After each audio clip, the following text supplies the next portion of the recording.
Now silently the host of Rohan moved forward into the field of Gondor, pouring in slowly but steadily, like the rising tide through breaches in a dike that men have thought secure.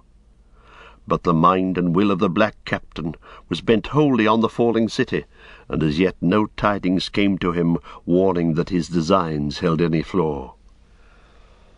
After a while the king led his men away somewhat eastward, to come between the fires of the siege and the outer fields.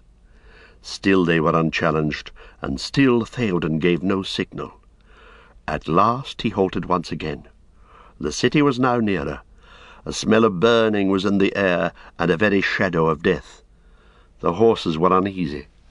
But the king sat upon Snowmane, motionless, gazing upon the agony of Minas Tirith, as if stricken suddenly by anguish or by dread. He seemed to shrink down, cowed by age. Merry himself felt as if a great weight of horror and doubt had settled on him. His heart beat slowly. Time seemed poised in uncertainty. They were too late.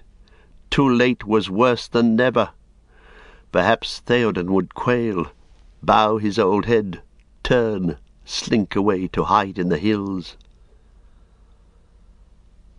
Then suddenly Merry felt it at last, beyond a doubt, a change. Wind was in his face, light was glimmering. Far, far away in the south, the clouds could be dimly seen as remote grey shapes, rolling up, drifting. Morning lay beyond them.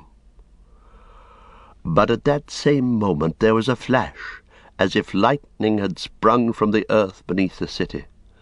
For a searing second it stood dazzling far off in black and white, its topmost tower like a glittering needle, and then, as the darkness closed again, there came rolling over the fields a great boom.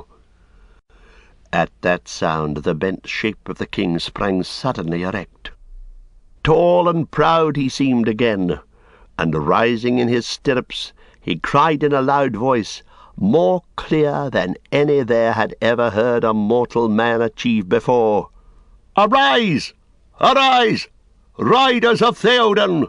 Fell deeds awake! Fire and slaughter! Spear shall be shaken, shield be splintered, a sword day, a red day, ere the sun rises! Ride now! Ride now! Ride to Gondor!" With that he seized a great horn from Guthlaf, his banner-bearer, and he blew such a blast upon it that it burst asunder, and straightway all the horns in the host were lifted up in music, and the blowing of the horns of Rohan in that hour was like a storm upon the plain and a thunder in the mountains. "Ride now! Ride now! Ride to Gondor!" Suddenly the king cried to Snowmane, and the horse sprang away. Behind him his banner blew in the wind, white horse upon a field of green, but he outpaced it. After him thundered the knights of his house, but he was ever before them. Aylmer rode there, the white horse-tail on his helm floating in his speed, and the front of the first Eorad roared like a breaker foaming to the shore, but Theoden could not be overtaken.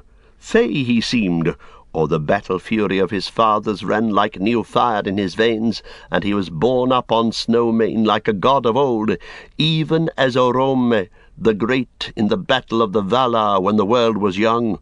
His golden shield was uncovered, and lo, it shone like an image of the sun, and the grass flamed into green about the white feet of his steed.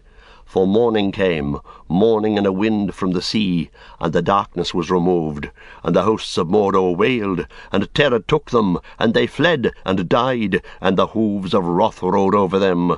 And then all the host of Rohan burst into song, and they sang as they slew, for the joy of battle was on them, and the sound of their singing that was fair and terrible came even to the city.